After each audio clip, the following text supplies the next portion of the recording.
Tottenham brutally avenged the ease transfer. Guardiola spoke about resignation. Rodrygo leaves Real and Mbappe shut Vinicius up, and the unexpected transfers of Bruno Fernandes and Sterling. All of this and more in today's episode.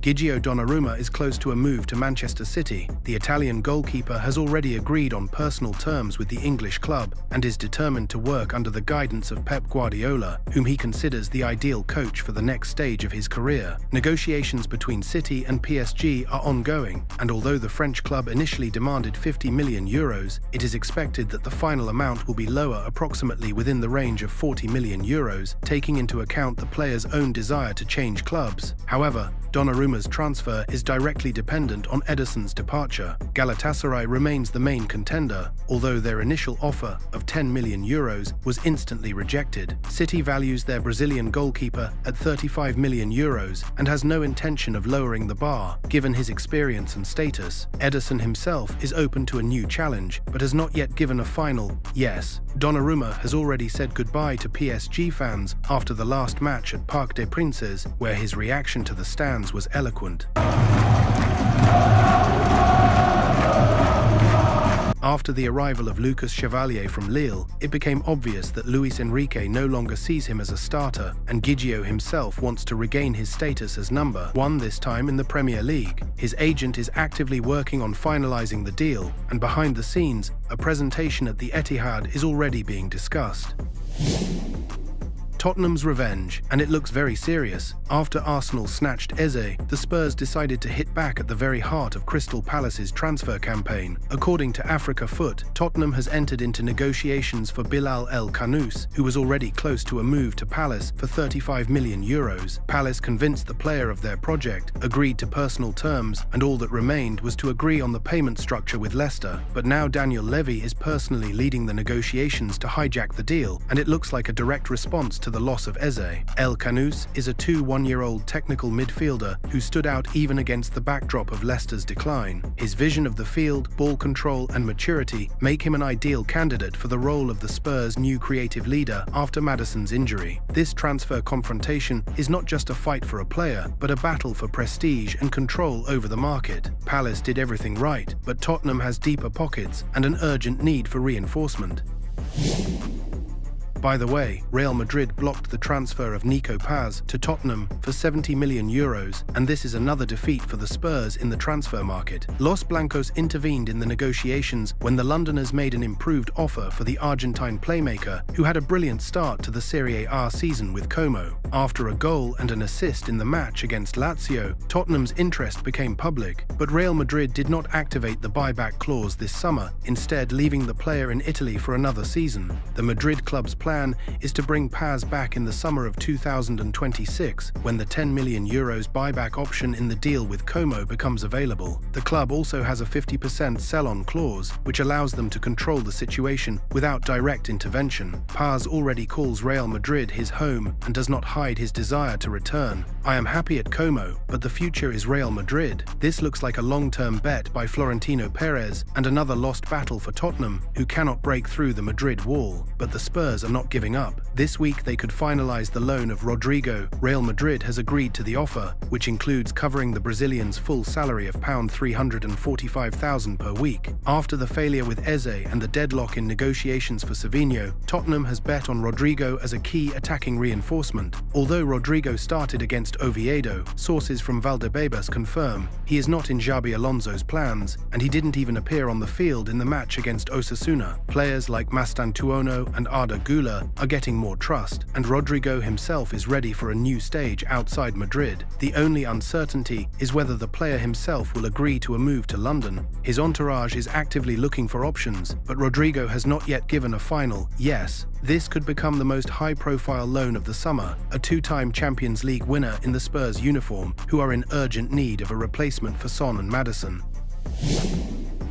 Napoli has urgently activated in the transfer market after Lukaku's injury, which will leave the Belgian out of action for at least 3 months. The club is already in talks with Manchester United for the transfer of Rasmus Højlund and wants to close the deal next week. The player himself has agreed to the transfer, seeing in Napoli a chance to restart his career after an unstable period in England. United is open to options, either a loan with an obligatory purchase or a full sale to partially compensate for the cost. Competition is coming from Milan, who already have a preliminary agreement for a loan, but Højlund himself is leaning towards a permanent move. Conte is hesitant. The Dane's talent is obvious, but the instability of his game raises doubts. In case of failed negotiations, Zirkzee remains a backup option. If Napoli really finalizes this transfer, it will be interesting to see Højlund in Serie A again, where he played very brightly.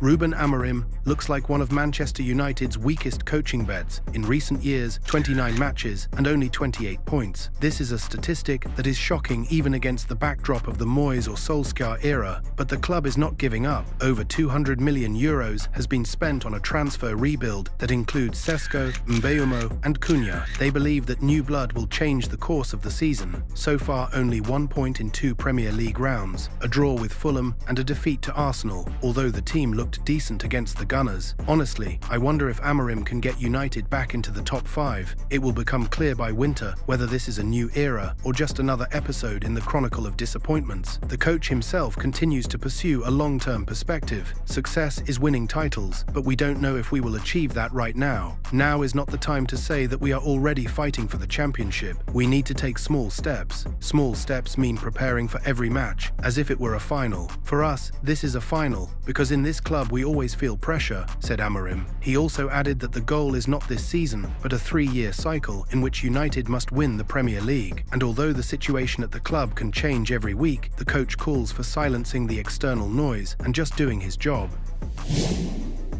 Arsenal officially presented Eberechi Eze as a new club player and immediately entrusted him with the legendary number 10 jersey. I know what names wore this shirt before me. It's not just a number, it's an honor. I see this opportunity as a blessing, and I will do everything to repay this trust. I just supported Arsenal since childhood for the way they played. When I was little, I really liked Thierry Henry. To play for the club I support, that's what I always wanted. To be here is an honor. I am ready to work every day to prove that I deserve this place. I want to leave a mark. Eze is expected to become a key element of Arteta's attacking game. His debut could take place as early as next week in a match against Brighton.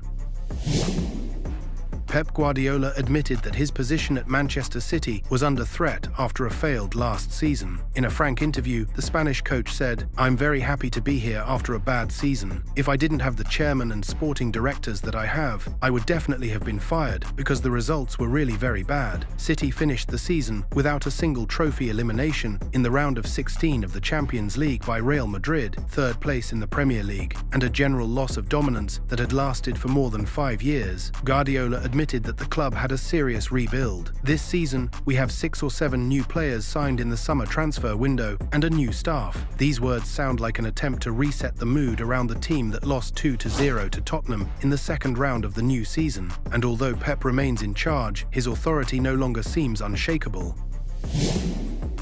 Raheem Sterling is close to a move to Besiktas. The Turkish club is in final negotiations with Chelsea for a £20 million transfer. The Londoners are ready to sell the winger, who is no longer in Pochettino's plans, and the player himself is already training separately from the main group. Besiktas is ready to take on a significant part of Sterling's salary, which is more than £300,000 per week. This was a barrier for other contenders, including Fulham and West Ham, but the Turks are acting quickly and aggressively, aiming to make Sterling the face of the new season. The deal is expected to be closed by the end of the week. Sterling has already given preliminary consent, and a move to Istanbul looks like the most realistic option. The new sultan of the left flank is already on the horizon.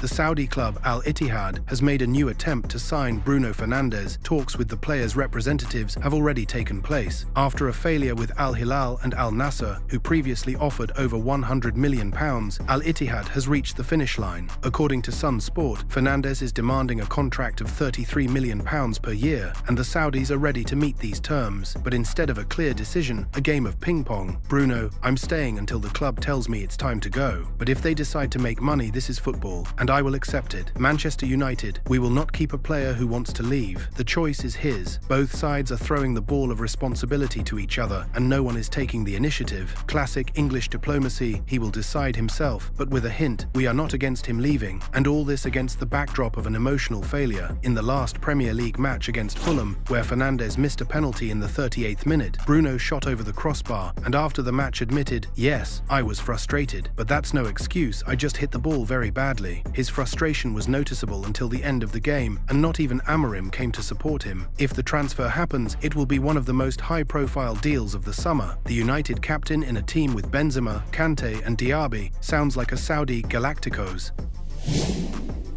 Xabi Alonso decided to leave Vinicius on the bench for the match against Oviedo and started Rodrigo, a player he doesn't rely on too much, but Goes did not live up to the coach's trust, and during the match it became clear Vinicius is the one the team needs. He was released, and he immediately found himself in the spotlight, not only football, but also scandalous. While Vinicius was on the bench, Oviedo fans booed him. In response, he blew them a kiss, but, as has happened many times in Spain, this caused a wave of racist chants and even death threats. All this happened right during the celebration of his goal. Emotions were running high, and Vinicius was on the verge a little more, and a second yellow card would have been inevitable. And then Kylian Mbappe came on the scene. He literally covered Vinicius's mouth with his hand, hugged him, and made him shut up to avoid a red card. This moment has already gone viral on social media. Mbappe as a leader, as a protector, as someone who doesn't let the team lose control. The match ended with applause, but with a sense of tension. Real Madrid won, but the main topic was not the goals, but how Vinicius has to be defended again, not only from opponents, but also from the stands, and how good it is that Mbappe is by his side.